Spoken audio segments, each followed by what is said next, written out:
যুক্তরাষ্ট্রের আসন্ন প্রেসিডেন্ট নির্বাচনের দুই প্রতিদ্বন্দ্বী কামালা হ্যারিস ও ডোনাল্ড ট্রাম্পের প্রথমবার টেলিভিশন বিতর্কের দিকে তাকিয়ে বিশ্ব।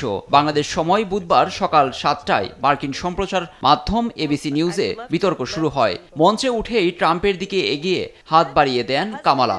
দুজন করমর্দন করেন। এরপর কামালার বক্তব্য দিয়ে শুরু হয় ঐতিহাসিক বিতর্ক। Donald Trump left us the worst unemployment since the Great Depression.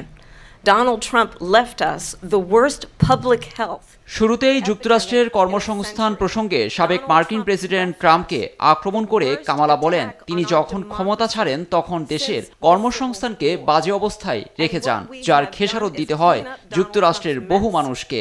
কিন্তু ডেমোক্রেট ক্ষমতায় এসে পরিস্থিতি পুনরুদ্ধার করেছে বলে দাবি করেন তিনি। কামালার দাবি, ট্রাম্পের শাসনামলে বেকারত্বের হার ছিল মহামন্দার পর সবচেয়ে বাজে। একই সঙ্গে সীমান্ত সংকটের জন্য ট্রাম্পের নীতিকেই দায়ী করেন তিনি। And they did exactly as he intended. And now in over 20 states, there are Trump abortion bans.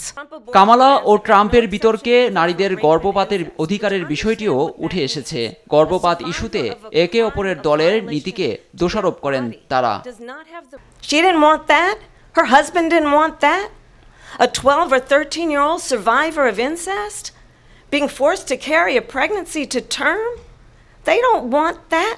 Israel has a right to defend itself, but you added, quote, Gaza ইস্যুতে উপস্থাপকের প্রশ্নে যুদ্ধ বন্ধে নিজের পরিকল্পনার বিষয় উঠে এসেছে কামালার কণ্ঠে। বলেন, ইসরায়েলের আত্মরক্ষার অধিকার রয়েছে, তবে কিভাবে করছে তা দেখার বিষয়। তবে এই সংকটের অবসান হওয়া উচিত বলে মনে করেন Kamala Harris. Innocent Palestinians have been killed. Children, mothers. What we know is that this war must end. এ প্রসঙ্গে বিরক্ত ট্রাম্প দাবি করেন, কামালা ক্ষমতায় গেলে আগামী 2 বছরের মধ্যে ইসরায়েলের অস্তিত্ব বিলীন হয়ে পড়বে। কামালা ইসরায়েল ও আরবের জনগণকে ঘৃণা করেন বলেও অভিযোগ করেন ট্রাম্প।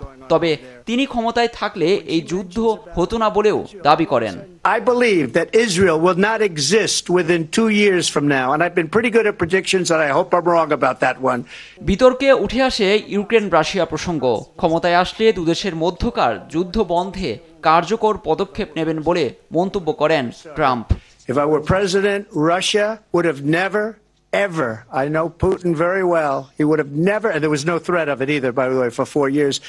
2021 সালের 6 জানুয়ারি ক্যাপিটল হিলে দাঙ্গার ঘটনায় ট্রাম্পের হাত রয়েছে বলে অভিযোগ কামালার, যদিও বিষয়টি অস্বীকার করেছেন সাবেক মার্কিন প্রেসিডেন্ট। একই সঙ্গে গেল নির্বাচনে তিনি হারেননি বলেও দাবি করেন সাবেক এই মার্কিন প্রেসিডেন্ট। লুৎফর কবির, নিউজ ডেস্ক, দেশ টিভি।